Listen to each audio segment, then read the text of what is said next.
Welcome back, everybody. Tokuchingamidzai mese. Let's open with a word of prayer. Ngativhurei nemunamato.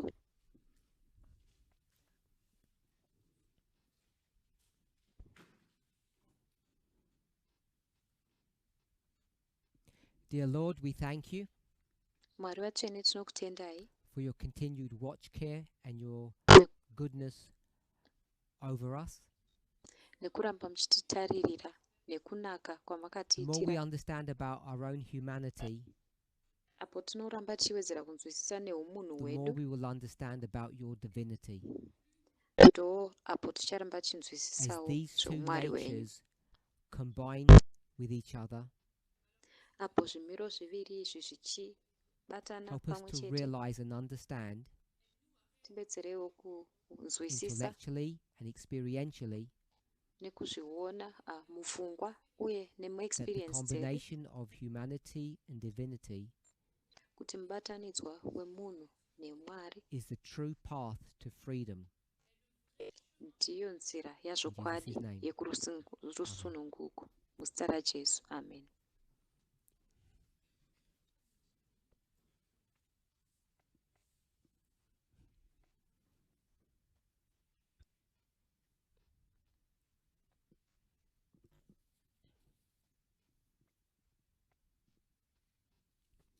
I want to welcome everybody back. Ndoda kuchingamidza munhu wese zvakare. So we had quite a bit of discussion in our first presentation. Muchidzidzo chedu chekutanga tava nenhaurirano yakati kurei. Just want to go over some of the questions that we spoke of in the first presentation. Ndoda kuti tingodzokorodzawo mimwe mibvunzo yatataura nezvayo mupresentation yekutanga. And what I'll do this time is I'll just give you my answers.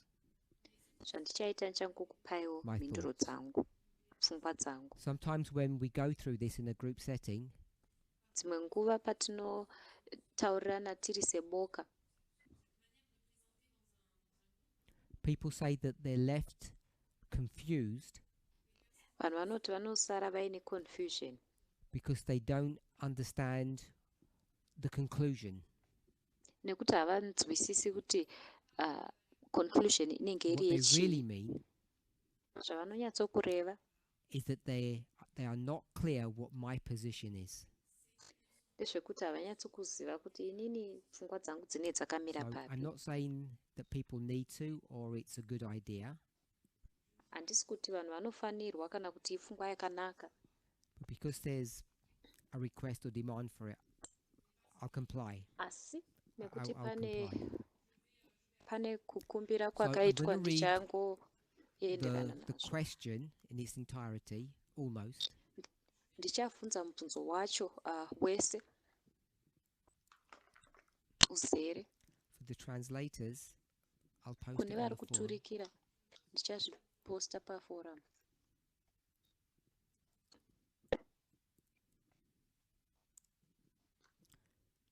So I'll read it all and it'll give the translators time to catch up.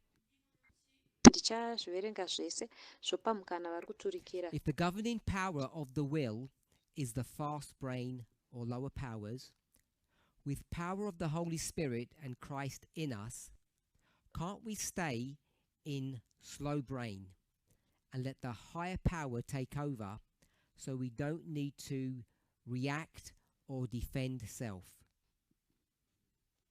Kana governing power iriyo will, hatigoni here kugara tiri muslow brain, toregedza kuti fast brain ive nesimba rekuti gavhena.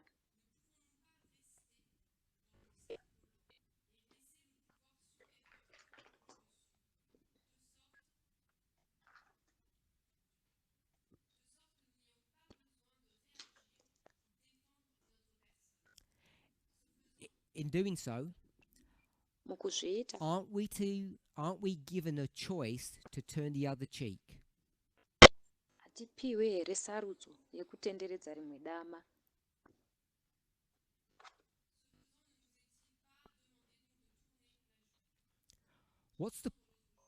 What's the point of nature of man, the human study that has been done, if you can't choose which one? Because we are made to react or defend doesn't make sense to me. Point yechimiro chemunhu, chidzidzo chabva kuitwa ichi ndeyechi kana munhu usingagoni kusarudza kureacta. Ini kwandiri hazvisi In my mind, sense. it is to get to the point with Christ that there is no self to defend. Mupfungwa mangu tikufanira kusvika panzvimbo iyo naKristu yekuti hapasisina self yekuzvidzivirira.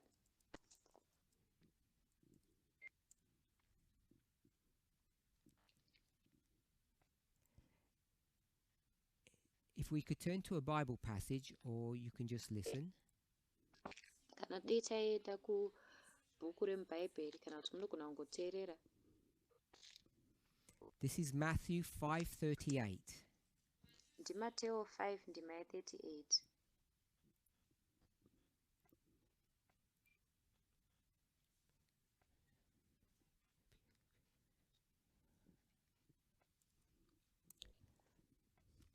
You have heard that it was said, an eye for an eye and a tooth for a tooth.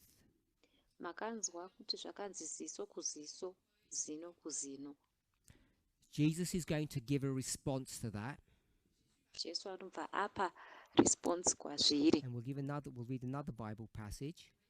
Tichaverenga imwe passage yemuBhayibheri.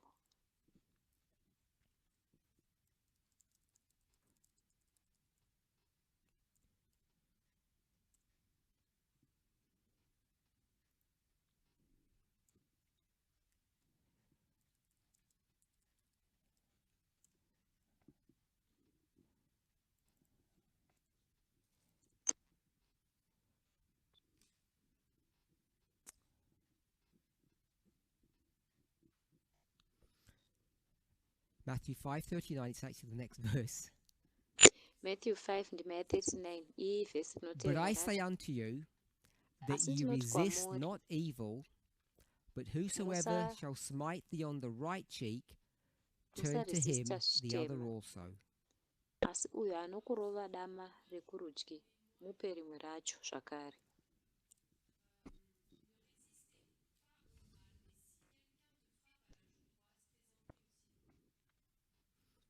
So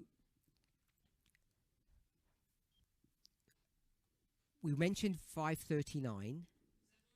Taura 5 ndima This is 39 part of the question.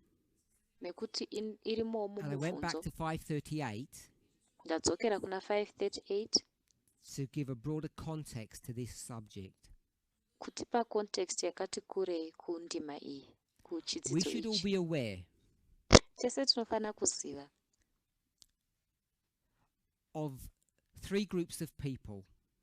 maboka matatu evanhu: The writer, munyori, we'll call it the commentator, neachapawo and the achakomenta, audience. And the audience nevanoteerera. obviously comes in two parts. Vanoteerera vanouya mumapoka So maviri. technically there's four. Saka tinogona kuti pane The audience mapoka for mana. the writer, and then the audience for the commentator. Vachateerera munyori nevachateerera munhu And when achaturikira you're zvanyorwa. looking at any document that's been written, Paunotarisa ringava document ripi zvaro you have to be rinenge aware, ranyorwa, if we'll call it the four groups, you have to be aware of the four groups. unofanira kunge uchiziva maboka mana aya. If you are not aware of them, Kana usingamazivi, you'll end up making mistakes in your understanding or analysis of what you read. unopedzisira waakuita mamistake mukunzwisisa kwako kana muanalysis This is why there's a tension between the Old Testament and the New Testament. ndo mhaka paine makakatanwa pakati petestamende yekare As you know, netestamende itsva. 538 is an Old Testament passage or concept, Sezvamunoziva 538 ipassage yekuold testament, iconcept and yekutestamende if you can yekare. see it, Kana muchizviona, it's now going to be used as a launching Ine- pad or a platform inezenge yakushandiswa selaunching pad to make a kana separate kuti point. kuti ndo panotangirwa kuzogadzira imwe This point iri separate. initially seems a straightforward passage, Pekutanga inotongoita kunge passage ingori but as you straightforward, review it, as you analyze it, asi paunozoramba there are uchiidzokorodza multiple levels uchianalyza of complexity to this. pane malevels akawanda-wanda ekupetanwa If you kwazvakaita. can't see it, or if you're inexperienced, Kana usingagoni kuzviona kana kuti kana usina experience, you are very likely to make a mistake and come to a wrong conclusion. unogona iwe kuita mistake wotozosvika paconclusion So isiri. first of all, there was an original writer, and now there's someone who's taking that writing and bringing it into the modern era, Saka pekutanga kwaiva nemunyori akatanga kuzvinyora, pozoita mumwe munyori wechipiri akazozviunza the modern munguva era is yaakuraramwa 2,000 years izvezvi. ago, Inenge ichiraramwa ipapo nguva yange yakuraramwa and now we're reading after it original 2,000 years writer later, 2000 years ago. Isusu taakuzoraramawo makore and 2000 each one of those after. authors or commentators has an audience. Vanyori nevanokomenta vese ava And vane most vanhu of the time, that vanovateerera. audience doesn't understand what they're being told, Kazhinji vanoteerera ava havanyatsi kunzwisisa kuti they vari don't kumboudzwa kunzi understand chii. the message that's being given. Havanzwisisi meseji inenge ichipuhwa. And we are as guilty of that as our foreparents. Isi titoriwo guilty kune izvozvo sevabereki So- vedu vekutanga. There's that point. Saka pane pfungwa iyoyo, Then, this is obviously Jesus. pozotevera Jesus is going Jesu. to juxtapose two concepts. Jesu achajuxtaposa maconcepts He's going to maviri, contrast two behaviors. osiyanisa mabehavior maviri. One that sounds vengeful, Yekutanga inoita kunge munhu And- anenge achida kutsiva. the contrast of that is one that sounds conciliatory or forgiving. Inozopikisana naiyoyo ndo inonzwikwa kunge ine ruregerero mukati. And as we review a passage like this, which seems seductively simple, Patinoongorora passage yakaita seiyoyi inoita kunge iri I nyore want to suggest zvakadaro, it's full of snares and traps for you if you're not careful. ndoda kusagesta kuti yakazara nemambure kana Because usiri what we careful, tend to do nekuti zvinozowanzoitwa is nevanhu take statements that are thousands of years old, kutora zvinyorwa zvaane makore bring ma1000s, them into our own immediate context, vanhu vobva vazviunza mucontext yedu iri immediate. often on a personal level, Kazhinji not vanotoiunza a political papersonal one, level, or a Kwete. societal one. kwete palevel iri And political in kana doing all of kuti that, we society. lose sight of what something like this is trying to teach us. Mukuita zvese izvi tinozorasikirwa nekuti chinhu chakaita seichi chazama kuda kutidzidzisa chii. And when you take all of that, what I've just said, Paunozotora zvese izvi it's zvandabva easy kutaura, for someone like the questioner zviri nyore kumunhu akaita semunhu avhunza to say, instructed to turn the other cheek, kuti ati endapiwa instruction yekutenderedza rimwe dama, not resist. ndoregedza And if you're going to kuresista. follow that mandate, if you don't want to even call it counsel, Kana uri kuzoteverera murayiro iwoyo, kana there's no usingatoudaidzi need uchiti for cancel, self-defense because there is no self. hapana need yekuzvidzivirira nekuti hapana munhu ari kunzi adzivirira. It's easy to come to wrong conclusion or make mistakes. zviri nyore kusvika pamaconclusions asiriwo kana kutoita mamistake. I hope to come to this passage again in the future. Tinovimba kuzodzoka zvakare kumberi uko So I'm not going to kupassage defend iyi. what I'm saying now. Handisi kuzodefenda zvinhu I'm going zvandiri to kutaura state it izvezvi. as fact. Ndichangoitaura sezvairi. This idea of turning the other cheek, Iyi pfungwa yekutenderedza rimwe dama. the question you need to ask yourself is, what does it mean? Mubvunzo waunofanira kuzvibvunza ndewekuti And what I inorevei. want to suggest is the following. Zvandinoda kusagesta ndezvinotevera. I'm not going to prove it. I'm not asking for your comments. Handisi kuzozvipruvha, handisi kukumbirawo macomments enyu. We are now in the cusp or on the cusp of a change of dispensation Tava pamahombekombe ekushanduka from kwedispensation. the old to the new Kubva kune rekare kuenda when this statement is kuneritsva. written. Pakanyorwa kutaura uku. So this is 539.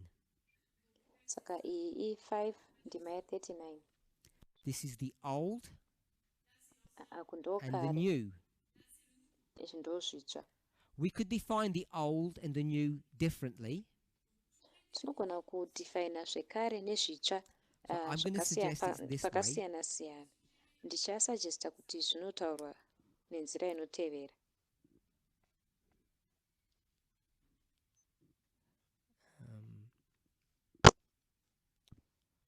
We'll call it God's kingdom. Tichaidaidza tichiti umambo hwaMwari. And on this side I'd put what? Kudivi Just iri one ndoisa chii? Izwi rimwe chete. Someone shout out. Munhu anogona kudaidzira. Louder, because I can't hear otherwise. If God's on one side, who's on the other? Kana kuina Mwari If you don't kudivi. shout out, can't Kumwe hear. kwacho kunani. Mukasadaidzira hatinzwi. Satan. Kudivi iri kuina Satani. So we're going to go from God's kingdom to Satan's kingdom. Tichabva kuumambo hwaMwari kuenda kuumambo We're going to go from a theocracy tichabva kune to, theocracy we would call it secularism. kuenda kune inonzi We're going to secularism. go from the Jewish economy Tichabva kueconomy to yeJewish what economy? kuenda kueconomy ipi? To the Roman economy. Kuenda kueconomy So we'll put the yeRoma. Jews Saka tichaisa maJews uku, to Rome. toisa maRome. Put Jewish. Tonyora Jewish uku, Rome uku. That, what I've put here, isn't new to any of us. Zvandaisa apa zvitsva here kune umwe wedu. But it has significant ramifications in how we understand New Testament theology. Asi zvine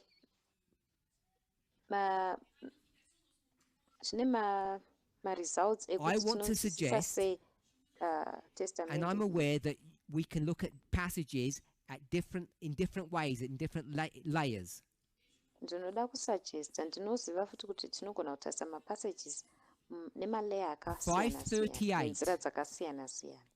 Eye for an eye, tooth for a tooth kuti ziso kuziso is not a moral statement. hakusi kutaura kuri moral.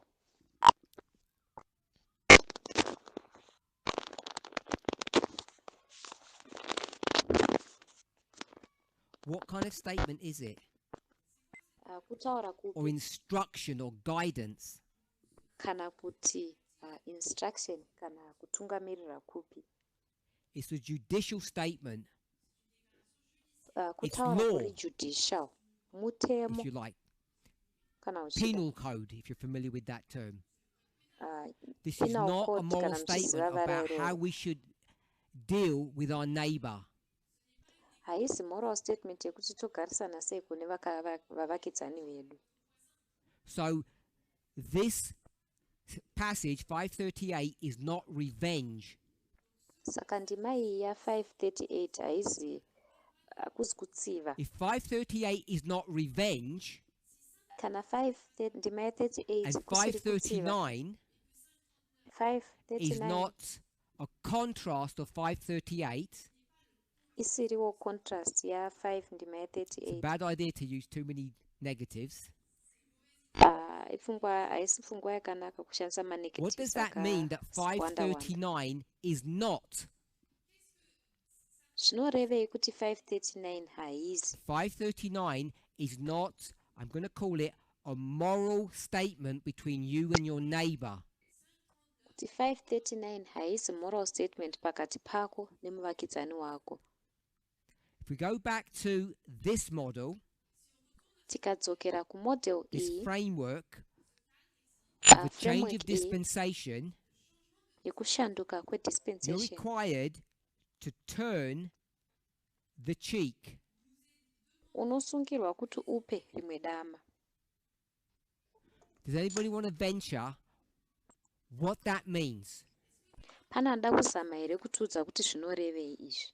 Whom are you turning the cheek to? Ndiani wauri kupa rimwe dama? The other cheek. Rimwe Someone dama. has harmed you. Munhu akukuvadza. Now you're going to turn the other cheek to get more harm. Apa unenge wakupa rimwe dama kuti uwedzere Saying kukuwadzwa. this is not between neighbors. Handisi kuti izvi hazvisi pakati pevavakidzani. Shout out, I'll repeat it. So Curtis has said the system. Curtis ati So I'm going to isystem. say you turn the Ndichati cheek unopa to dama Rome. kuRome. This is a political statement. Uku kutaura kuri political. It's not an interpersonal directive Haisi directive iri pakati pevanhu of how nevanhu. two people deal with one another. Yekuti vanhu vaviri vodhila sei pakati pavo.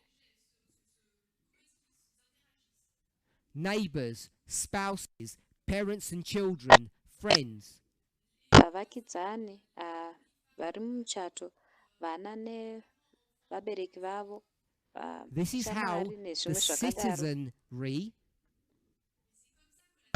Izvi ndizvo interacts with vagari the state, vemunyika kuti with a vanointeracta sei state that doesn't nenyika have yacho, your interests at heart, nenyika isina mainterests ako pamwoyo wayo, that has not been designed from the ground up isina kugadzirwa kubva pazasi to have the zvichikwira same ideology that you do.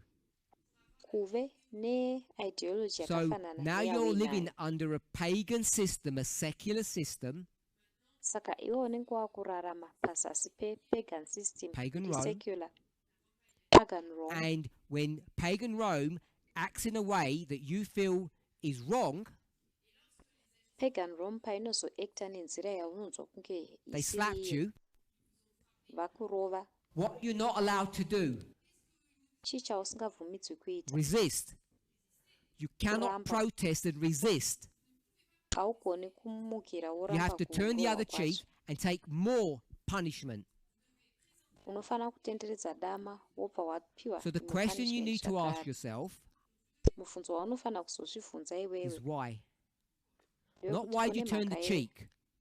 Kuto nemhaka yei uchitenderedza dama? Why does God allow a corrupt system, Sei Mwari vachitendedza system iri Satan's corrupt, system, system Satan's yaSatan, governance, hurumende to be yaSatan, your ruler?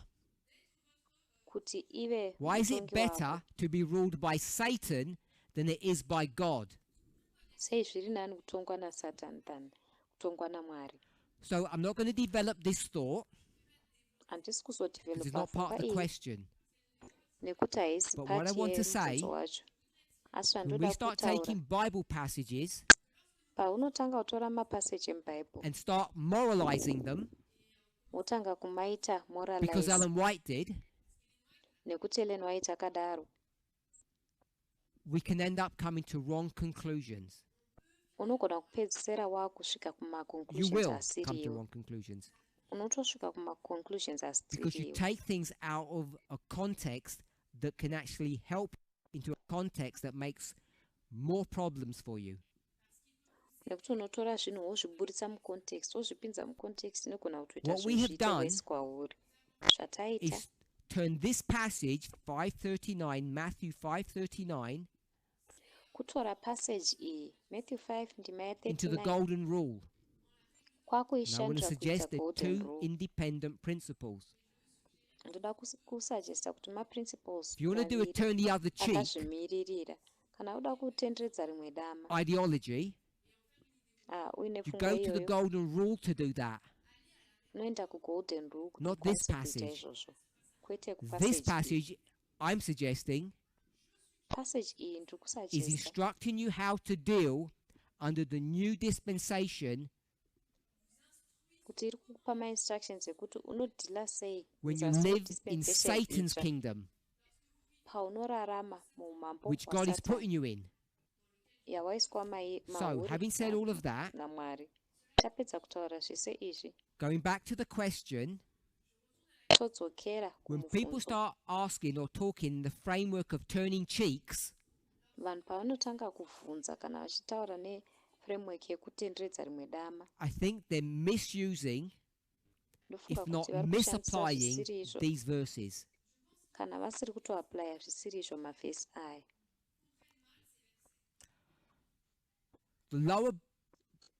The fast brain does not govern the will. Point one. Pfungwa yekutanga fast brain haisiriyo inotonga will. You can have as much Christ in you, Unogona kunge uina mwari and it won't make any Jesu difference. mauri zvakanyanya zvakadii asi hazvina difference yazvinoita. The fast brain cannot take over the slow brain and vice versa. Fast brain haigoni kuita take over slow brain uye The vice versa idea hazvigoni kuitika of futi. self-defense Pfungwa yekuzvidzivirira occurs on so many levels.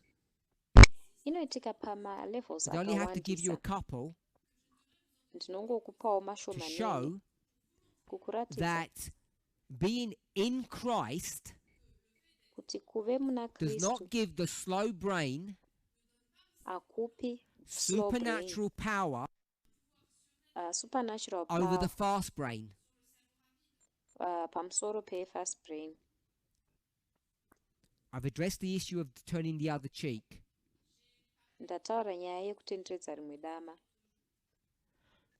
The question is, what's the point of all these studies if you can't choose which brain to have? Mubvunzo ndewekuti ko zvidzidzo zvese izvi zvinoitirweko kana usingagoni kusarudza kuti What wove I have nepfungwa tried to ipi. say Zvandakazama kutaura is not that you don't have those emotions, those feelings, those reactions, hakusi kuti hauna ma-emotions iwayo ma-feelings iwayo fast ma-reaction brain iwayo ones. mu-fast brain. I'm saying you have to be aware of your nature Ndiri kuti unofanira kunge uchiziva because it nature helps yako. you better deal with the consequences of your nature. Nekuti inokubatsira kuti udhile zviri nani This is not nema-consequences sinless or enature sinful yako. nature. Haisi nature yekuti sinless kana kuti iri sinful What's the kwete. difference between sinful and sinless nature? Musiyano uripo pakati pe-sinful ne-sinless About nature ndeupi? 0.1%. Inenge For all intents and 0.1%. purposes, there's no difference between the two. Hapana musiyano You can pakati sin equally pezviviri. well in both natures, Mumanature maviri aya unogona and you kutotadza. can be a holy person equally well in both natures. Mumanature maviri aya unogona kunge uri munhu mutsvene. That's an old study, Ichi chidzidzo chekare. so that should not be anything new to us. Hachifaniri kunge chiri chinhu chitsva kwatiri. So, what I want us to understand Saka zvandinoda kuti tinzwisise, can you mitigate or can you compensate for the activities of fast brain? unogona here kucompensata Yes, you can. maactivity e-fast brain. Both in yourself Unokwanisa. and in your relationships with people. Mauri mukati mako uye muukama hwako So, nevanhu. when your child fights back, Saka mwana wako paanorwa achirwisana newe, what should you not do? chii chausingafanirwi kuita them, either with your mouth or your hand, either neruoko rwako which is kana our nemuromo natural wako, reaction inova reaction to yedu beat them into natural, submission. kuvarova kuti In fact, you've got Bible verses that vasubmit. almost say that. Kune mamavhesi emubhaibheri But if you anotoda kutaura recognize zvakada kudaro, asi that it's their fast ukazozviongorora brain ukaona kuti coming into action, you know how better to deal with that. unozoziva kuti zviri When your spouse shouts at you, spouse yako your painokupopotedza employer mistreats you. munhu anokupa basa It's not just achikubata about zvisizvo. how you react to your own fast brain, it's how you react to other people's. haisingori nyaya yekuti unoreacta sei kufast brain yako chete, asi kuti unoreacta sei kufast brain dzevamwe. Last point, Nguva yekupedzisira, in this person's mind, we should get to the point, we should grow up and mature, that with Christ, tinofana kusvika papoint, tinofana kukura kusvika pakuti naKristu you become selfless and you unozovawo don't need to selfless, defend yourself. usingachanidi kuzvidzivirira. I just think that's an incorrect model of human nature. Ndofunga kuti imodel isiri correct yenature yechimiro It's not the chemunhu. plan of salvation that I recognize. Haisiriyo plan yeruponeso yandinoziva. So I want to go to another question we started addressing. Sandoda kupinda kune mumwe mubvunzo watakatanga kutaura nezvawo. So the question was very surprised by the way that I looked at events in Gaza and the Ukraine.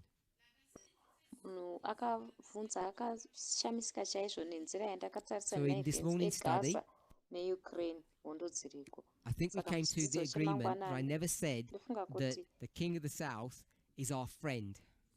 ndofunga kuti tasvika pakutenderana kuti handina kumbobvira ndakati king of the south Someone ishamwari said what yedu. gave a better explanation of what I said, and I can't remember what the phrase they used. Pane mumwe ataura kutsanangura kuri nani kwezvandakataura, asi handichazivi kuti Maybe they kutaura can say. kwaataura ati chii. Maybe vanogona kutaura zvakare.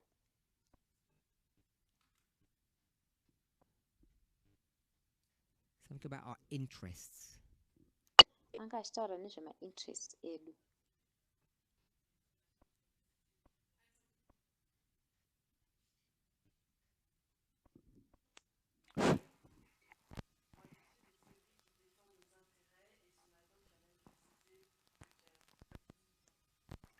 The King of the South is the one who defended our interests, and this morning you mentioned our rights. Mambo kusasi ndiye anodefenda mainterest edu, ende mangwanani anomataura nezvemarights edu. So I think that's pretty similar to what I said last week. Ndofunga kuti zvakada kufanana nezvandakataura vhiki rapfuura. This morning I mentioned various groups in relation to this question. Mangwanani ano ndataura maboka akasiyana-siyana maererano nemubvunzo uyu. King of the King South, of the North, King of the South, the wild horse, wild horse, and Rome. zvakare And Rome, then zvakare you. iwewe. So when I looked at these four groups, Pandatarisa maboka mana aya, each one of them is working for their own interests. imwe neimwe inenge ichizvishandira mainterest ayo pachayo. Each one has their own moral compass, Umwe neumwe ane moral compass yake their own pachezvake. ideas of right and wrong, Pfungwawo dzavo dzavanofunga kuti and the zvakanaka direction that nezvakaipa they want to ndezvipi. take their own people, and I guess the world. Direction yavanoda kutorawo vanhu vavo, Because all of these against four nyika. powers want to rule the world. Nekuti masimba mana ese aya anenge achida kutonga nyika. I think it was last week or the week before. Ndofunga ivhiki rapfuura kana kuti vhiki We rapfuura spoke paseri. about 1989 Takataura and nezve-1989 1991. And we na-1991. said this was the wound, Tikati iri ndo raiva this was the ronda, death, uku ndo and kwaiva that's why kufa. in 91 Ndo mhaka muna 91 it said a new world order.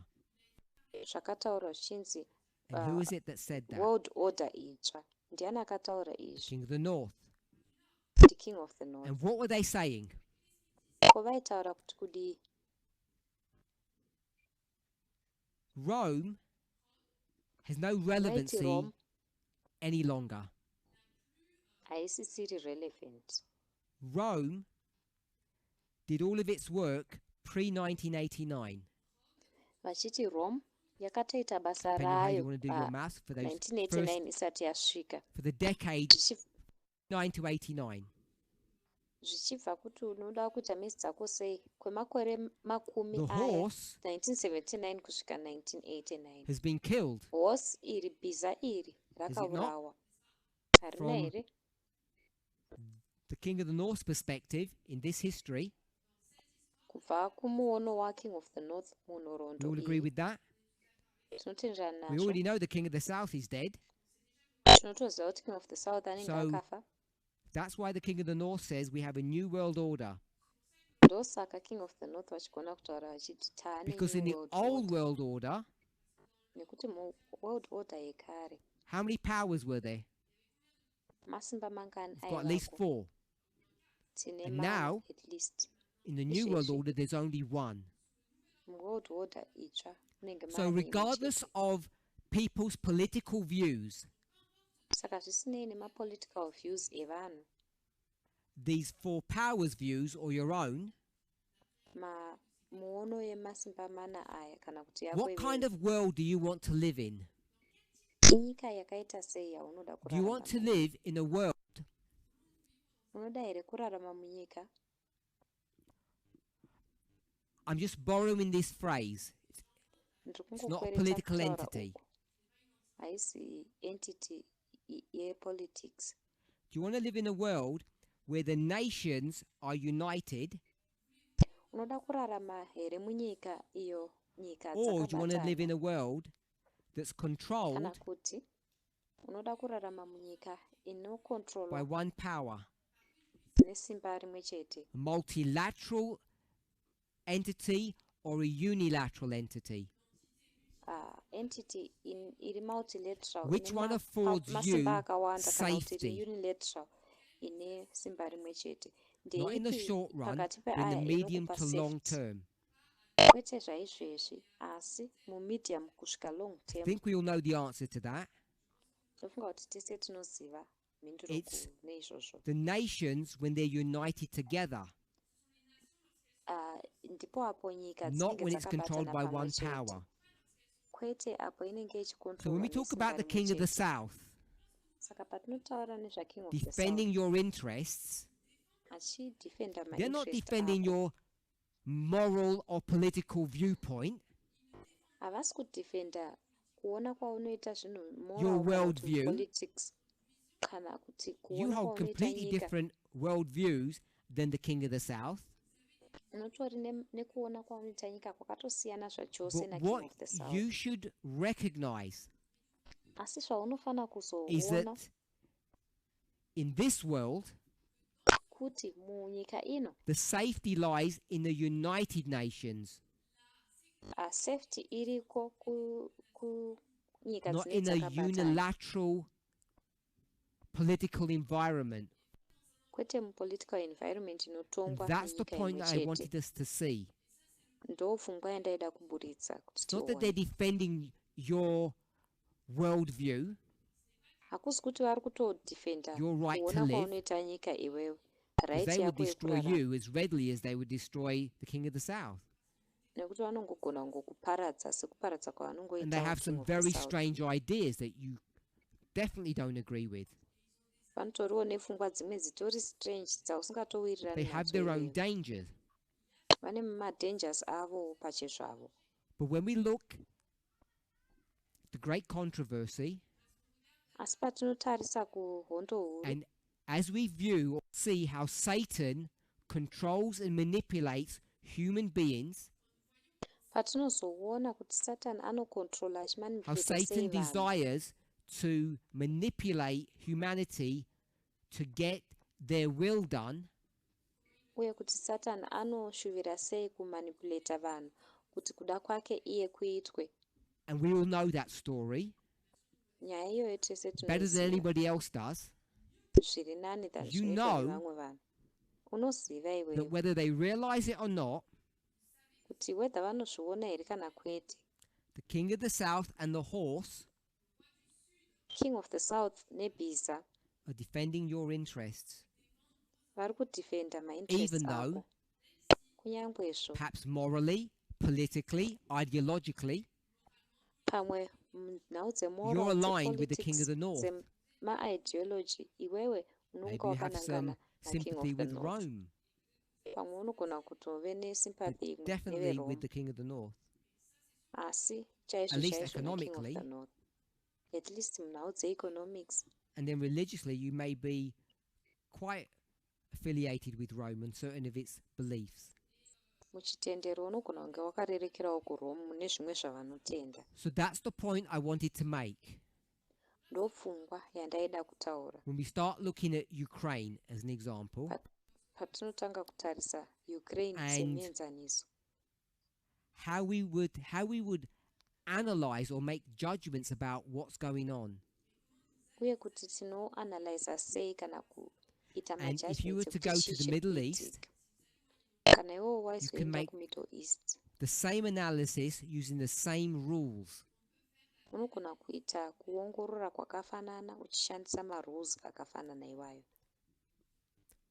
So going back to the question, Todzokera kumubvunzo,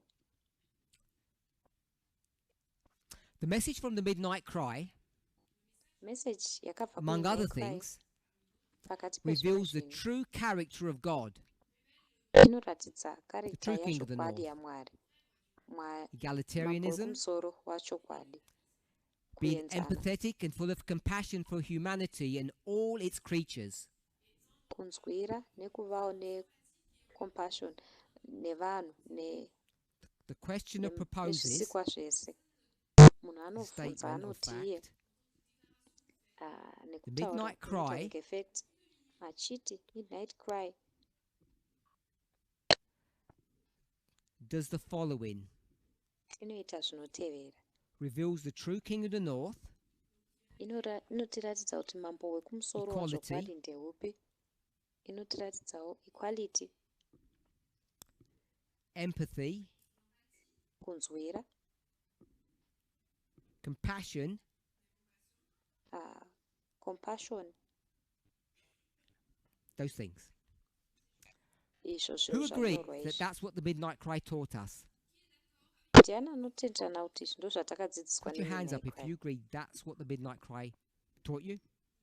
Simudzai maoko kana muchitenderana kuti izvi ndo zvatakadzidziswa neMidnight Cry. I don't want to let any secrets out. At least the questioner should put their hand up. But so we've got a few people. At least kana munhu Who abvunza disagrees? ngaasumudzoka ruoko. Tine vanhu vashoma. Ndiani anorambirana nazvo? So a couple of people disagree. Paripo vamwe vashoma vanorambirana nazvo. Everybody that agreed was French. Everybody that disagreed was not French. Munhu wese atenderana nazvo anga ari Okay, wekufrance. so I'll give you munhu my wese opinion. arambirana nazvo anga asiri wekufrance. I don't think the Ndichakupai Midnight Cry kufunga taught us any kwangu. of that. Handifungi kuti Midnight Cry I'm not yakatidzidzisa special zvinhu and I'm izvi. not holy, Handisi munhu ari special, handisi but mutsvene, I knew all of those things asi zvinhu zvese izvi long ndaizviziva before the Midnight Cry. kare Midnight Cry isati yauya. And in fact, except for Zvakare. this one, because I didn't know what that meant, Kunze kweichi nekuti ndaisaziva kuti zvairevei. I knew those three Izvi zvitatu when I was a boy, ndaizviziva izvi pandaiva a very young boy. mukomana. Ndichitori So I've known mukomana. about this long time ago. Saka izvi ndakazviziva nezvazvo. Christianity nguva never needed to teach me yakarefu this. yapfuura. Chikristu hachina kutombobvira Go to Romans 1 and 2, kundidzidzisa and izvi. you have the proof text Enda for kuna that. Romans 1 na2 woita proof text They have the yezvozvo. law written in their heart. Vanotori nemutemo And you don't wakanyorwa need the Midnight mumwoyo Cry to wavo. teach you this. Haunidi Midnight Cry kuti ikudzidzise The zvinhu true izvi. king of the north Mambo wekumusoro is a prophetic wazvokwadi stroke doctrinal issue. inyaya yeprophecy nedoctrine. These three here, Ava vatatu ava these are all the golden rule. zvese izvi ingori The golden golden rule. rule is a 2,000-year-old message. golden rule imessage yaane makore 2000. Let me develop this thought a bit more. Ikandiwedzere kudevelopa pfungwa iyi. I'm going to call them EEC. Ndichazvidaidza I know it ndichiti only works in English, I EEC. apologize. Ndoziva kuti zvinongoshanda muchirungu saka ndine urombo. EEC EEC is 2,000 years old. yaane makore 2000 Okay, yavapo. and this was called the midnight cry. Izvi zvakadaidzwa zvichinzi hanzi imidnight cry. I'm not targeting the questioner because I think many people believe this. In fact, many put your hand up, so you agree with this. Handisi kutageta munhu avhunza. Vanhu vakawanda vanotenda izvi. Vanhu vakawanda vatosimudza maoko vachitenderana nazvo. So together we said Pamwe chete tati equality, empathy, and compassion kuenzana is a new kunzwira message. necompassion imessage itsva. So I'm suggesting that Saka inini it's a ndikusagesta 2,000-year-old message. kuti imessage yaane So I makore want to move 2000 forward iripo. Saka ndoda kuti tifambire 1,800 mberi years. makore So 1800. now it's 200 years ago, plus or minus. Saka dzaa plus or minus 200 And dzapfuura. I hope I don't confuse people. This is the story Ndinoimba of kuti the midnight handikonfuse cry. vanhu. Iyi ndiyo nyaya yemidnight cry. The concept or the logic. Of concept So, kana kuti logic I'm yacho. saying ECC is 2,000 years old. Ndiri kuti EEC yaane makore 2000 So iripo. 200 years ago, Makore 200 what apfuura. would the midnight cry be? Chii chinenge chiri midnight The cry? cry Kuchema kwacho is a statement that's spoken loudly, kutaura kunotaurwa referring to nezvikuru what subject? kuchireva nyaya What is the ipi. loud cry about? Loud cry ndeyezvechii? I'll help you. Ndichakubatsirai. The great test. Ndeye test huru. That's what the midnight cry is. Ndo Saying out that the zvinotaurwa great nemidnight test cry. is here, if you like. Inenge ichidaidzira kuti test huru 200 yasvika. years ago, what was it? Makore 200 apfuura yaiva yezvechii? Sunday law. With Sunday Sunday law. law. So, Taisa Sunday law. Sunday law, this is the framework that we have. Saka Sunday law ndiyo framework And then I'm going yatinayo. to put today, Ndichazonyora kuti zuva ranhasi. the suggestion is Suggestion yacho ndeyekuti that it's ECC. kuti EEC We all okay with that? tinowirirana nazvo here. So, the way this is framed, Nzira yazvanyorwa nayo the message of the midnight cry message yemidnight cry reveals kuti inoratidza this God that uyu Mwari apparently we never knew about, wataisamboziva nezvake. and now we learn about these issues. Apa tinoita kuzodzidza manje And I would argue nemaishu aya. Iyi ndobva ndaita Tamina wanted argue to put slavery here. kuti dei Tamina aida kuisa slavery. We could Nyaya substitute dzeutapwa slavery apa for what?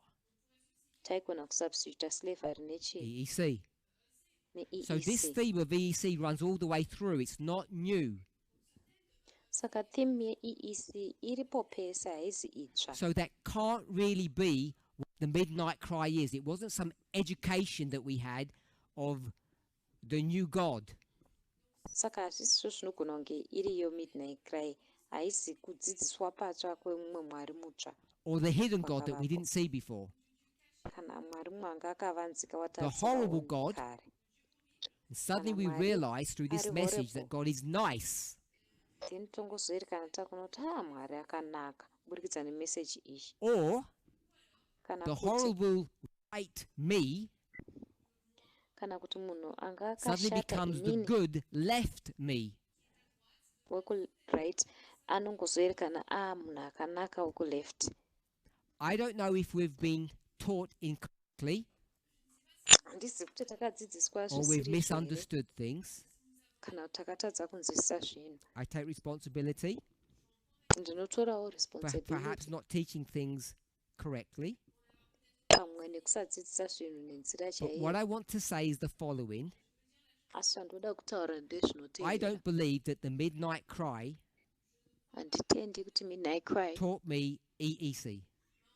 yakandidzidzisa EEC. All that has happened Zvese when we zvakaitika go to 2018, patinoenda kugore ra 2018 that's how we're going to reference or mark the midnight cry. kana paripo patiri kureferensa kana patiri kumaka midnight I cry. learned one thing Ndakadzidza chinhu because I knew chimwe everything chete else. nekuti zvimwe zvese ndaizviziva.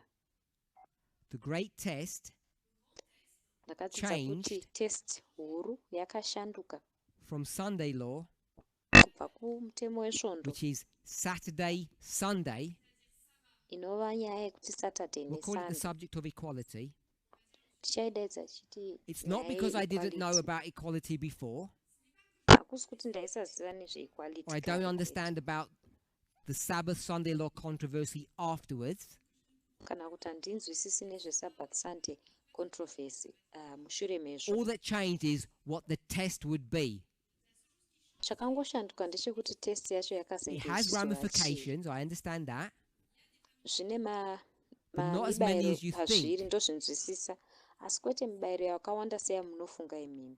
But what it isn't, Asi zvazvisiri it isn't a revelation of a new God hakuzi kuzarurirwa kwaMwari mutsva with new ideas, nepfungwa with a new dzitsva way to live, nenzira itsva or a new way dzekurarama to view people. kana nzira itsva dzekuona vanhu Because nadzo. when you look at your own prejudices or you're in the past, Nekuti pamunotarisawo maprejudices enyu kana I kuti think it was in the kare discussion kwenyu, that we had earlier, ndofunga kuti mukutaurirana kwatamboita many kare of us have made vazhinji vedu mistakes, vakaita mamistakes akawanda. and mistakes are Mamistake not changes. hadzizi So shanduka. we haven't had to change our position from the right to the left, Hatina kuve nekuda kuchinja or from position being yedu kubva ku right racist kuenda to ku left non-racist, or non-sexist, kana or kubva sexist to kuve non-sexist. racist kuenda ku sexist kana kubva kuve I think we've made vanhu vari mistakes in our sexist kuenda understanding vasiri sexist. Ndofunga kuti takava nemistake mukunzwisisa kwedu of information. kweinformation. If you see things differently, Kana uchiona zvinhu I'm nenzira open yakasiyana to discussion or ndiri open disagreement, kuti titaurirane kana kuti but I haven't. tirambirane. No one has shown me Asi hapana akandiratidza how I'm not saying they Jenny. need to tell me specifically, but I can't conceptualize how I changed from being a really bad person on the right to a good person on the left. handigoni kuzviona kuti ndakachinja kubva kuita munhu anga akashatisisa kuright kuenda kumunhu I might not have akanaka focused manje on kuleft. EEC Ndokuna kunge ndandisina kufokasa hangu because I didn't think it paEEC was the great test, nekuti handaifunga kuti ndiyo but I test was huru, aware of it, asi ndaiiziva and everyone here was aware of it. asi munhu wese pano Because the golden rule aiziva has been around for a long time. nekuti golden rule rakavepo kwenguva So, refu. moving on to question. Saka tichienderera So, mberi even though I have to look at the world and what's happening in it through prophetic glasses, saka kunyange ndichifanira kutarisa nyika nezvairi kuitika we will agree with that. kuburikidza nemaglazi echiprofita. I'd like to think that this Setotendana message nazvo. helps me to show empathy, Ndoda kufunga kuti meseji iyi inondibetsera kuratidzawo compassion, kunzwira tsitsi and kindness to those who are kunzwira suffering. Isn't that kindness morality? kune ava vanhu vari kusafa. Haisiriyo here morality? I would conjecture or argue Indinogona kupa that argument empathy, yekuti compassion, and kindness empathy, compassion nekindness wasn't taught to us in 2018. hazvina kudzidziswa kwatiri mugore We knew it before we even 2018. joined this movement. Taizviziva kunyange tisati tatombojoina We all movement ino. understood the Tese concepts tainzwisisa and the behavior of what empathy, compassion, and kindness were and what they looked like. maconcepts nemabehavior empathy, compassion I'm not saying that you haven't become more serious, that things haven't been made clear to you, that your innate feelings, which are good, because humans innately have a good, I call it a heart, not literally,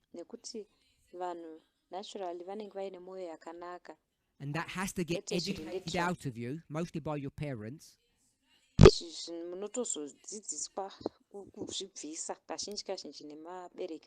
I'm not saying there's not an education process that wants to bring us back to normality or sinlessness.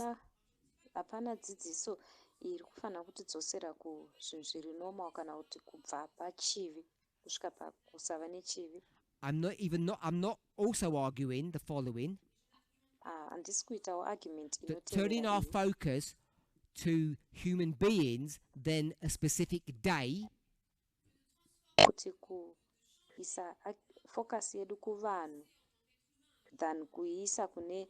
has not helped awaken your conscience. I'm not arguing any of that, but I don't think the midnight cry helps me, you, or the questioner to exhibit more empathy, more compassion, or more kindness. We could have been doing that. We should have been doing that. And I believe many of you, including the questioner, was doing that long before the midnight cry ever came. The Sunday law is right in front of us. And perhaps given our privileged status in the West, I think that's what it means, we might not be directly impacted with what's going on in those two areas that have been spoken about.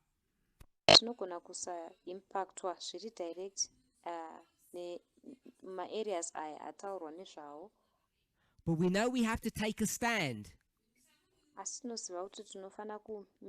Question? 1 second, I'll finish this. I'll comment and then I'll take the question. But we know that we will have to take a stand. And that is what we are preparing ourselves for today, through the formation of a Christ-like character. I agree with that statement. Sunday law's coming. We're not going to be affected by in the same way other people are. We have to take a stand, even if that's a conceptual one. And I agree with all of that. And that's what we're preparing ourselves to do. And just the last point, morality does not prevent prophecy, and prophecy must not prevent morality.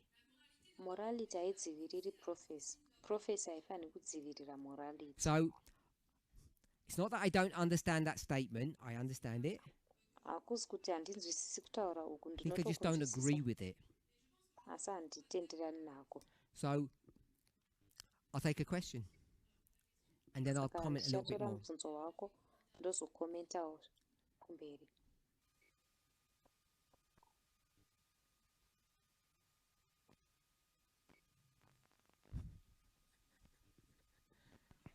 Use both of them.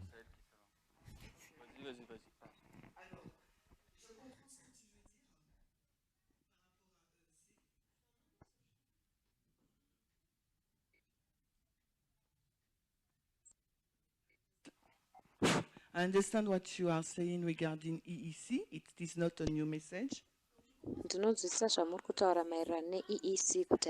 question I am asking myself is, asi mubvunzo wandiri kuzvifunza What is ndewekuti the goal or the target of the midnight cry? donzvo kana kuti target Because ye-midnight it cry seems to me that ndeipi. the midnight cry highlight the issue of EEC. Nekuti kwandiri zvoita sekunge midnight cry yakazojekesa nyaya idzi dze-EEC. And Just hold you there. wait, Nimbomira You've ipapo. said that the midnight cry, Wati iwewe midnight cry. I'm going to call it the new midnight cry. Ndichaidaidza The one ndichiti that we have been midnight cry given. itsva yatakapiwa isusu. The 2018 version. Version ya You said that 2018. this one, Wati iwewe ishi. I think you said highlights EEC. Is that how you phrase it? Wati kubata nezve-EEC ndokutaura kwawazvita here. Can you please tell me Ndokumbira what the undiudze old midnight cry was meant to do? kuti midnight cry yekare yakanga iri nebasa rekuita sei. I'm asking you the question. I'll answer this one. Ndokukubvunzai mubvunzo. Ndinopindura I'll answer the one that you've given me, ndokupindura uyu but I want to get an idea asi uda kuva what you think neidea the old one was trying to teach you. yekuti unofunga kuti First, tell me what the yekare old one yaitidzisa was. chii. C'était quoi l'ancien? Chatanga wandiudza kuti Slavery, you yekare mean? yaiva No. yekuti chii. Which one? Ndiyo The older yeslavery one. here 10 years ago. kwete yekare ye10 years ago. It's not a year, it's pre-2018. Yanga iri But which midnight cry? There was not a midnight cry 2018. pre-2018. Where? kwakusina midnight cry 2018. 2018, this movement believed the midnight cry was something 2018 movement ino inotenda kuti midnight cry chakanga chiri I chimwe called it the chinhu. old one, Oh yes, Sabbath versus Sunday law. Sunday law, yeah. kuti That was the zvaiva test. zvemutemo Tell me what it was trying to point you to or teach you. ndiudze kuti yaizama kunongedzera Right there. kana kukudzidzisa This one chii. here, Iri pano apa ishi. Which one? I can't see. yeah. This one here, Wait. this ECC, means what inoreva it's pointing us to. zvinhu zvairi kutinongedzera kwazviri. That's what you said. The midnight cry Ndozvawataura. points us to good behavior. Midnight cry inotinongedzera kubehavior Yes, yakanaka. that's what you said. Good, Those are what I want. good. Let me add to your thought. Good do it behavior, but quietly. also rectify our the way we see God and His government. Don't translate Behavior that. yakanaka. Okay. So all it's teaching us is good behavior. Okay. Saka zvairi kungotidzidzisa ibehavior I don't mind you yakanaka. disagreeing with me, Handina basa kuti but unogona before I said kubatirana it doesn't teach you anything new about God. Yeah. asi kare ndamboti haikudzidzisi You chinhu. can But we disagree. forgot. We didn't Nogona know kuramba this. We nazo. didn't know. Yeah. Okay. We didn't know. We didn't. We have a wrong view, and we have You a may wrong have a view. wrong view of Never God before 18 and I didn't. Iwe waiva nemuono usiriwo waMwari We can't use before our own 2018 personal indandisina. view on this. Hatigoni kushandisa personal view yedu I want to pamusoro move on. pazvo. Okay. Ndoda kufambira This mberi. bottom statement Kutaura kwepazasi uku is about the test. ndekwetest. So these two things Saka are zvinhu not the same at zviviri the izvi moment. asi hazvafanana panguva iyi. The top one, Hazvina kufanana. And the bottom- Yepamusoro. they're different. They're teaching different things.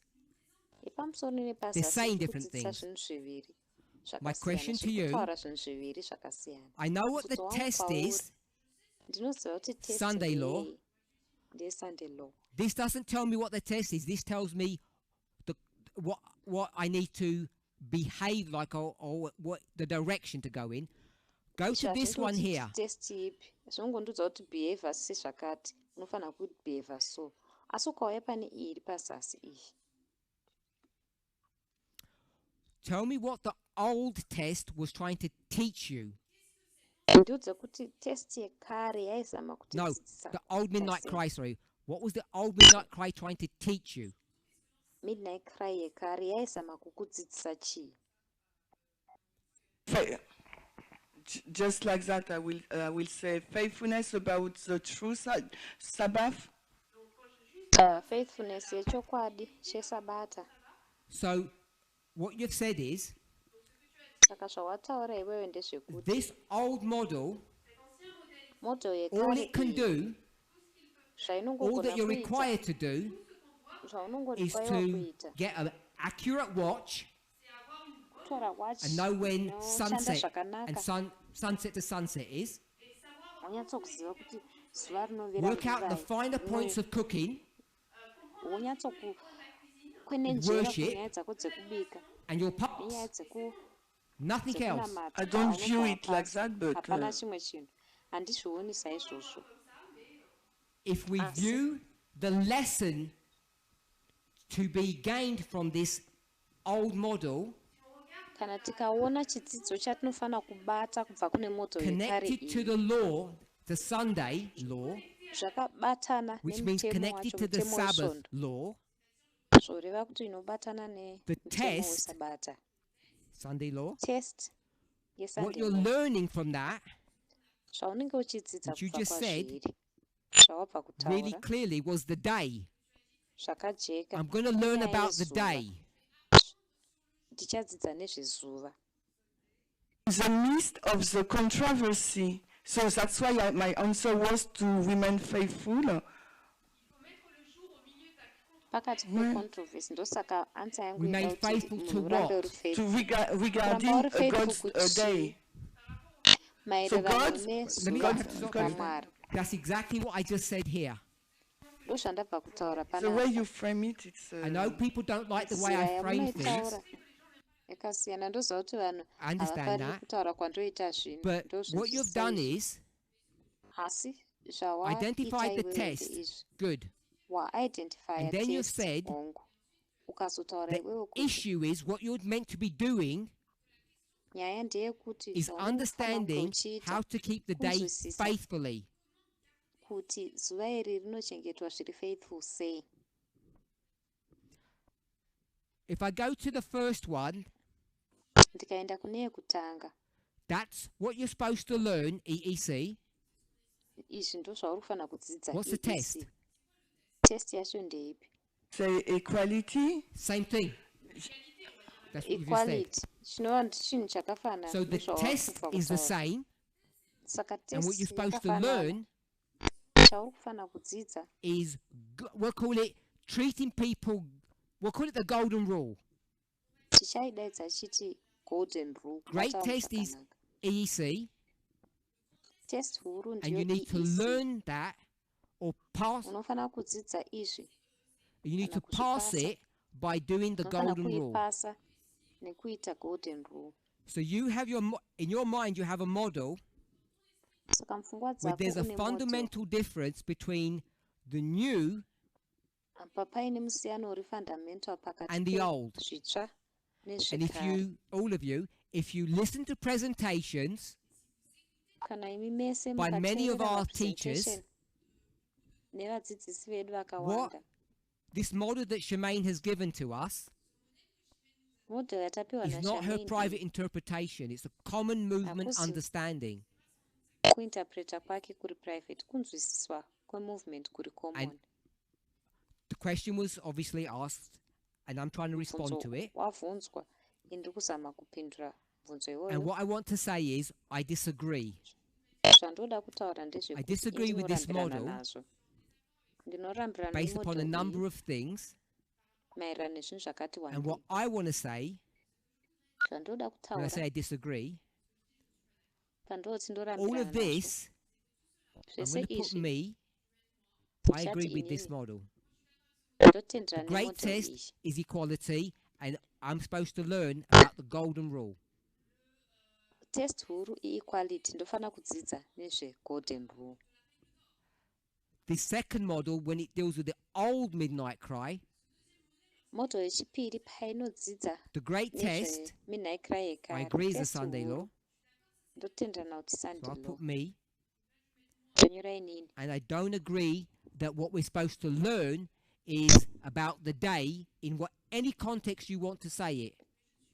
ine handitenderani kuti chatofana ngechidzidza ipapo ndezvezuva hazvinei necontext ipi yaunoda kudzidza nekutaura nezvayo. Ndofunga kuti zvaunofana kudzidza unofana kudzidza is the same thing. chinhu chimwe chetecho chakafanana. To tell you that it's the same thing. Okay, if it's the same thing, then what Shemaine said here, then zvataurwa naShemaine apa, she now disagrees with, akurambirana nazvo, which is fine. Zvinova But what I want zvakanaka. to say is, Asi zvandoda kutaura in the ndezvekuti old model that we had, mumodho yekare the new yataigova midnight nayo, cry midnight cry itsva teaches us nothing new haitidzidzisi that you didn't chinhu already chitsva know. chamainga musingazivi nechekare. What it did teach you Chayakakudzidzisai is that there has been kuti pakange paine a logistical, systematic change in what the test is. kushanduka kwaiva systematic. What we haven't done in this study is say why. Why has there been a change? Zvatisina kuita muchidzidzo ichi ndezvekuti nemhaka yei I began to explore that, I think, in April ndakatanga kuzviongorora ndofunga when I was in muna Australia. April pandanga ndiri And I probably give the kuAustralia. wrong reference. Ndinogona kupa reference isiri I iyo. think it's the Advent Review and Sabbath Herald. Ndofunga kuti Advent Review I'm and going to say Sabbath it's Herald 1911. chagona I can't kutaura remember the kuti month. 1911 handichazivi mwedzi wacho. That's obviously not an inspired reference, Haisi reference but I began to explore inspired that, and hayo. I know I haven't completed it. Asi ndakatanga kuiongorora ndizoti handina kuipedzisa zvangu. But several people, when I spoke about that, immediately latched onto the point I was making. Asi vanhu vakawanda pandakatanga kutaura nezvazvo vakatobatirira pane pfungwa So I'm yandaida not going to say kutaura. why there's been a change. Handisi kuzotaura kuti sei Between pakava neshanduko The day and pakati equality pezuva as neequality the great test. segreat test. But the end result, Asi what it's mubayiro supposed to wekupedzesera produce, zvairi is kufanira exactly the kuprodusa same. ndizvo zvinhu You go zvakafanana to izvozvo. slavery, Sunday law, or what we call Unoenda gender kuslavery, equality, kusunday law kana kuti yatinoti gender equality, it always produces the same thing, inongoprodusa zvinhu zvakafanana izvozvo. EEC. EEC. And if we think that there's some radical change that's happened from 2018 onward, Pane shanduko dziri radical dzakaitika kubva kuna 2018 tichienda mberi, I'll just say that I don't agree with that. ndichangoti ina handitenderani nazvo.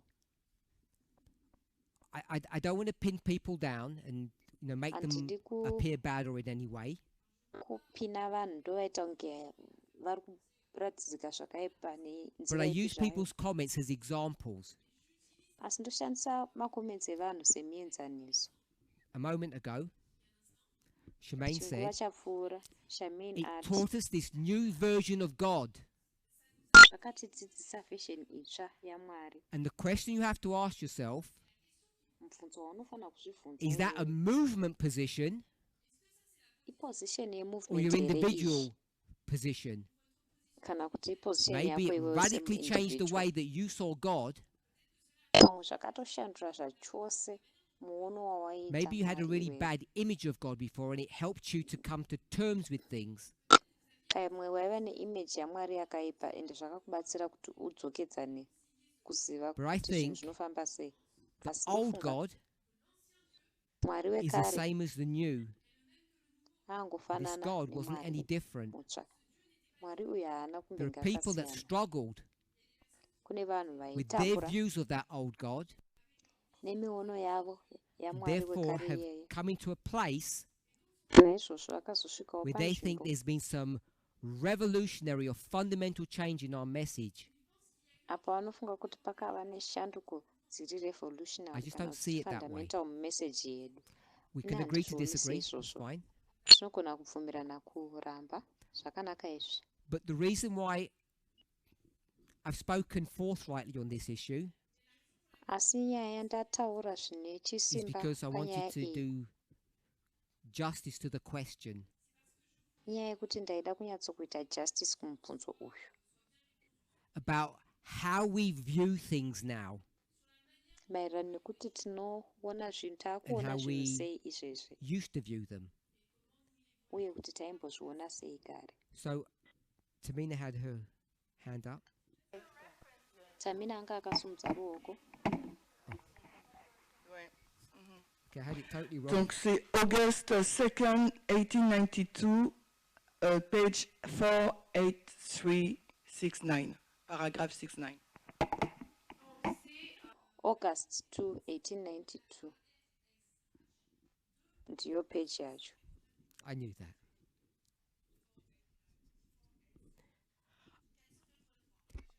I'm not going to give the page because if you're going to go back to it now, Handisi kuzokupai I page prefer nekuti you go mukaenda back to kwairi the izvezvi. beginning of the section.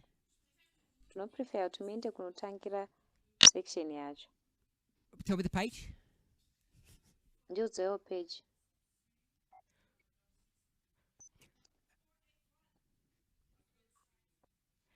Yeah, but 483 is what I quoted from. Page 483 ndo And I yandakakota kubva think kwairi. if you Ndinofunga go back to the beginning, mukaenda because someone kumavambo. pointed this out in Wales last week, Mumwe munhu kuwales akazvitaura. there are much more fundamental and important issues that need to be that Jones is dealing with at the beginning. Jones anotobata mamwe issues ari fundamental akakosha kwekutanga. The whole article is replete, which means full of really valuable truth, Article rese rakazara in my opinion. nechokwadi chiri valuable chakawanda. So I just want to Kufunga kwangu. answer a couple more questions, or partly. Sandoda kupindurawo mimwe mibvunzo kana kuti zviri pati. Ecclesiastes 3, verses 1 to 8. Ecclesiastes 3 Is it correct to think kusvika 8. Zviri that correct this here passage is kufunga written in the context of the great controversy? kuti ndima iyi yakanyorwa mucontext yehondo huru. Simple answer is yes. Mhinduro iri As simple long as time ndeyekuti remains, the tension between good and evil will remain. as long as nguva iripo As long makakatanwa as time pakati pezvakanaka remains, the tension nezvakaipa between good and evil acharamba will aripo. remain. Makakatanwa ezvakanaka nezvakaipa, as long I as agree time with that. iripo acharamba aripo. Izvi But I think the ndotenderana tension nazvo. actually goes beyond time into eternity. Asi ndofunga kuti makakatanwa aya anoramba aripo I don't see most of us nguva agreeing on yapera several things when we get to heaven. mueternity. Handifungi kuti vakawanda tine chitenderana pane zvinhu zvakawanda I mean, we patinosvika might not want to kudenga. call it good and evil, Tinogona kusada kuzvidaidza chiti but zvakanaka they're nezvakaipa. just strong words of other emotions. Asi pane mamwe mavara akati simbei emamwe Depending on maemotions. where one is in the delineation of things, Zvichibva nekuti munhu ari papi mukuronda that zvinhu. simply means where you are on a line, which dispensation you're in. Zvinongoreva kuti uri papi muline. There is a dispensation response ripi. associated with it. Pane response I'd say yes. iri maererano nazvo. Ndinoti hongu. In the scattering, Muscattering, God's people are required to hate the thing that has caused the scattering. vanhu vaMwari vanosungirwa kuti vavenge chinhu chakakonzeresa The scattering transgression iyi. of God's people, or the attack upon God's people. Kutadza So kwavanhu the vaMwari questioner kana said, kuatakwa kwakaitwa vanhu vaMwari. Saka God's munhu people are abvunza achiti required to hate. vanhu vaMwari vanotosungirwa kuti vavenge. Over lunch, or during the break, Nguva yekudya kana pakati several pebreak people were talking about this subject, vazhinji vanga vachitaura nezve and nyaya I think iyoyi. some of the comments that were made were enlightening to some people, or at least changed their views. Ndofunga kuti mamwe macomments aitwa anga achijekeserawo pfungwa dzevamwe vanhu Does anybody here want to comment kana kushandura kuona kwavo. Pane ari on pano this here anoda idea that kukomenta we are required to hate? pafungwa iyi yekuti tinosungirwa kuti tivenge. Because it was a concept or a question that I asked in the previous presentation. nekuti iconcept kana kuti question They yandabvunza don't have to have sat presentation around our yapfuura. table. Maybe other people spoke. Pamwe vanga vasina kugara hedu nesu patafura yedu, pamwe vamwe vanhu vataurawo.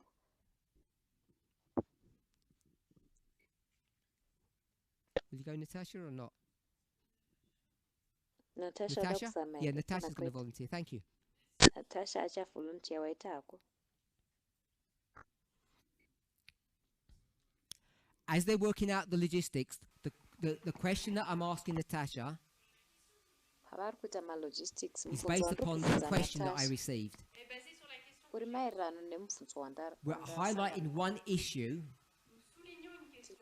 that we are required to do things. yekuti tinosungirwa kuita zvimwe zvinhu, Hate. And kuvenga. so Natasha's going to give her perspective on this idea. Saka Natasha achatipa muono wake pafungwa iyoyi.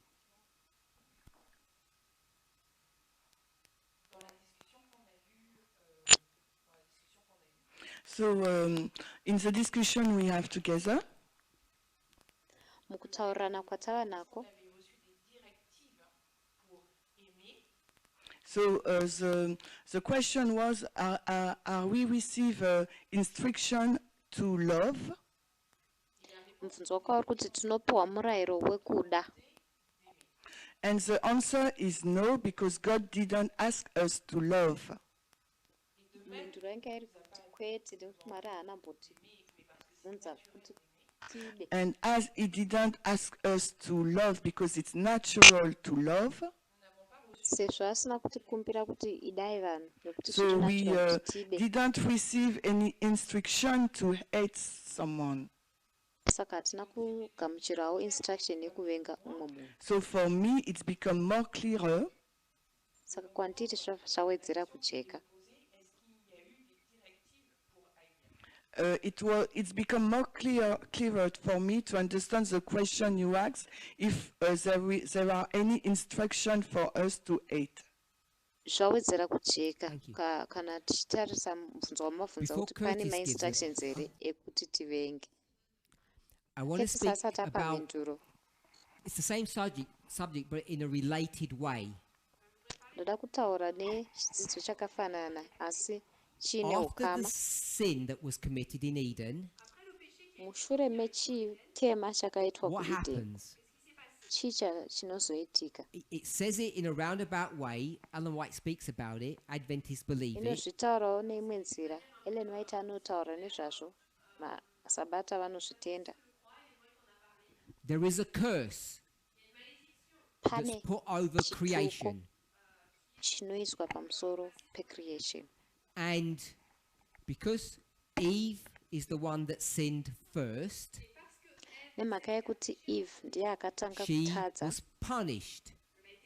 akapuwa punishment. And we all know what punishment was. Isusu tinoziva tese kuti punishment iyi yanga Almost iri yechii. sounds Zvinoita sekunge prophetic. zviri prophetic, But we have learned asi that it's takadzidza not an inevitable statement. kuti kwakusiri It's kutaura just an kwayo kuri obvious, observation kwainguva of what kuongorora will happen kwekuti chii when chichazoitika separate themselves from God. vanhu And it gives it in a pavanozvipatsanura kubva specific kuna context Mwari. in the relationship Zvinopiwa between context iri spouses. specific muukama pakati pevanhu vari mumuchato. But it's not an inevitable punishment or curse that's placed upon her. That's the point we've all learned. Asi haizi punishment kana chituko chaanopiwa iye zviri pachena Curtis. zviri obvious. Ndo zvatakadzidza. You and Natasha have summed up what I wanted to say. Imi naNatasha mawerengedza zvandachida kutaura. In that, if I say the emotions of love and hate Pakuti kana ndikataura kuti ma-emotions are erudo descriptions of neruvengo, how humanity reacts to conditions. kudescribe kunoita kuti vanhu vanoreacta sei kuma-conditions. Today, thank you, Nhasi uno we Right like out. things and we dislike things. tinoda zvinhu uye tinovenga zvinhu. Do you believe when you get to heaven that you're going to like everything? Unotenda here kuti pauchasvika kudenga uchange uchida zvinhu zvese?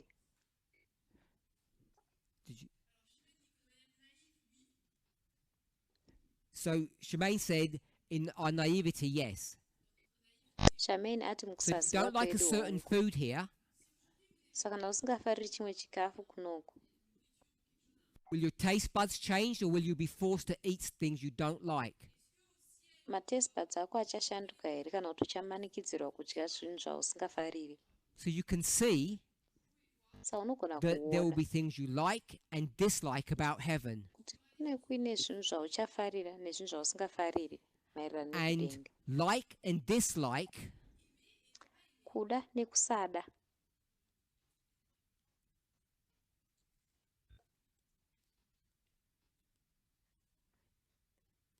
in Ecclesiastes, muna Ecclesiastes it's not, those words aren't used. What words mavara are aya used? haana kushandiswa. Mavara api ashandiswa? Love and hate. Kuda They're just nekuvenga. facets of the same emotion. Angori mafacets emotion So- rakafanana iroro. When you love and hate, Saka paunoda you nekuvenga don't have to manipulate the information, haufani kumanipulata because then it information can go to good nekuti inogona kuenda kune zvakanaka and evil. nezvakaipa. Zvakanaka nezvakaipa. So when we start thinking about heaven and earth, Patinotanga kufunga nezvedenga and we see how nepasi, we can understand these emotional responses, toona kuti tinonzwisisa sei maresponse aya ema-emotions. we have to be careful how we attach morality to those concepts or those emotions. Tinofana kuva careful kuti tinoatacha sei morality kuma-concepts iwaya. Because if we start thinking that hating is bad Nekuti kana tikatanga kufunga kuti kuvenga kwakashata and loving is good, uye so most kuda people think it, kwakanaka, vanhu vakawanda how can vanofunga God instruct you ndizvozvo. to do bad things? Mwari anokupa ma-instructions sei ekuita chinhu chakashata? God can't do that. Mwari haagoni kuita And izvozvo. as Natasha said, Sezvataurwa naNatasha, if you get to the place where you understand ukasvika panzvimbo iyo unonzwisisa that you're not instructed to hate, kuti haupiwi instruction that means you yekuvenga, cannot be instructed to love. zvinoreva kuti haugoni kupiwa Yet you'll tell instruction me yekuda. Iwe unobva there's wandiudza it's after iwewe verse that says we're supposed to love. mavhesi, pariko mavhesi New after commandment vhesi I anotaura give kuti you. tinofana kuda. Mutemo mutsva Love one another. wandinokupai, idai And dai what's so wrong nanai. about all of that? Chii That it was a chakachiriroka lie. nezvese izvi? Because it's not Kuti a new aiva commandment. manyepo nekuti aisava It's commandment just itsva. God, Jesus, trying to remind people Angori Mwari Jesu achizama that the great test kurangaridza vanhu is the kuti golden testi rule. huru ndiyo golden rule. Iselin, you had a question? And we'll probably close with this because I think we're running over time. Iselin, wanga uine question pamwe tichavhara nemubvunzo iwoyo nekuti nguva yedu yapera.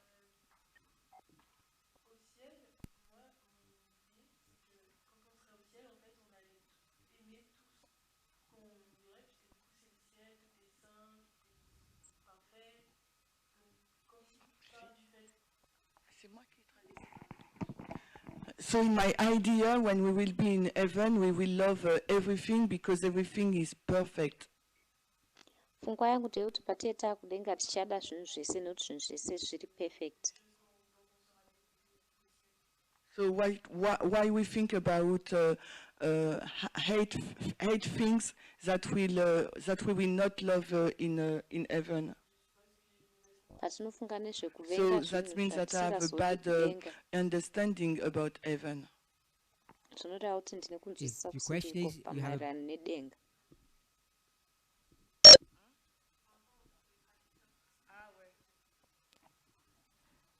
If your question is, do you have a wrong understanding of heaven? Kana mubvunzo wako uri wekuti une kunzwisisa kusiriko here kwedenga, hongu.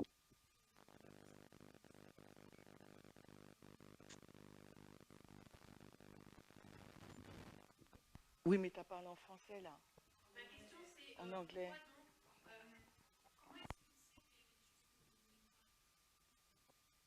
Because you have preferences. Nekuti munenge mune And if you don't get zvamunoprefer. what you prefer in heaven, Ukasawana zvinhu zvaunoprefer you kudenga, dislike it. And unotadza kuzvifarira. dislike is a soft version of Kusafarira hate. ifashion iri soft yekuvenga. The same emotion. Emotion yakangofanana. By the way, I don't know what people's concept of heaven is. Handinyaziva hangu kuti maconcept evanhu ekuti denga rakadii akadii. 2 days here, Asi ndava and I haven't had any nemaviri bad panapa. experiences. Handambova neexperience So I can't yakashata. imagine heaven being better than this weekend. Saka handigoni kuimagina denga Last riri weekend, nani kupfuura the weekend before. inoi, weekend yapfuura neweekend I don't know what your experience has kumashure. been just today here. Handizivi kuti maexperiences enyu If you had ndeapi, bad food, asi nhasi chete. Kana a manga fight with muine somebody, chikafu chisiricho, kana marwisana you're nemumwe stressed, mune you may have stress, some illness. Understand, unogona kunge uine kurwara endo we'll get new zvinhu bodies. So all tichava of that goes away. nemabhodhi matsva, saka zvese izvozvo But to zvichabva. me, heaven isn't about bodies, it's about relationships. Asi kwandiri denga harizi rezvemiviri, And I haven't had a bad one nderezveukama. today. Nanhamboita So I can't ukama imagine heaven hwakashata being any nhasi. better than this. Handigoni kuimagina denga riri better than But most people zvinhu do. izvi. Asi vanhu vakawanda And it's often because they have a bad vanotendeka relationship here. izvozvo. Kazhinji inyaya yekuti vane And all you need ukama to do is know how to hwakashata manage pano. relationships. Chatinofanira kungoziva ndechekuti tinomaneja Then you sei can have what ukama. Ellen White says, heaven on earth. Ogova nezvinotaurwa naEllen White zvekuti denga pano I pasi. don't know if that answers your question. Handisi kuti zvinopindura mubvunzo wako here. Heaven won't be some perfect place that's fundamentally different to this place. Denga harizovi nzvimbo iri perfect yakasiyana zviri Most human fundamental beings today are kune on nzvimbo ino. autopilot. Vanhu vakawanda vanogara vari paautopilot. They're not controlled by demons. Havakontrolwi The nemadhimoni. demonic work was done centuries ago. Basa remadhimoni rakaitwa masenchuri apfuura. And we're self-functioning. Taakugona kuzvifunctionera In tega closing, is the mukufarira. defense mechanism inbuilt in us, or is it something we cultivate? Defense mechanism yakavakirirwa matiri here kana kuti chinhu It's chatinosakurira. definitely inbuilt. Zviro It's kwazvo innate in our yakatovakirirwa construction, matiri. our creation. Takatozvarwa tiinayo mukugadzirwa Can kwedu, you cultivate it, kusikwa kwedu. Unogona or what kuisakurira I here would call weaponize it? kana kuti zvandogona kuigadzira kuita For chombo. sure. We would probably call it in our context domestic abuse. Mucontext yedu tinogona kuzoidaidza taakuti It's not the only domestic abuse, but I've just abuse. used it because we talk about that a lot. Haisingoriyo abuse chete That asi is tinoitaura cultivated. nezvayo But kakawanda. these defense mechanisms, Asi ma-defense mechanisms which are aya equally attack mechanisms, by the way, akangoenzana nekunge ari sure ma-mechanism they can be ekuataka. cultivated or weaponized. Ongo anogona kusakurirwa kana kuitwa That's zvombo. what makes our lives miserable here. Ndo zvinoita kuti upenyu hwedu pano hunge husiri And hunofadza. I'm supposed to finish now. Ndakufanira Let's kupedzisa close this prayer. izvozvo. Ngatifarei nemunamato.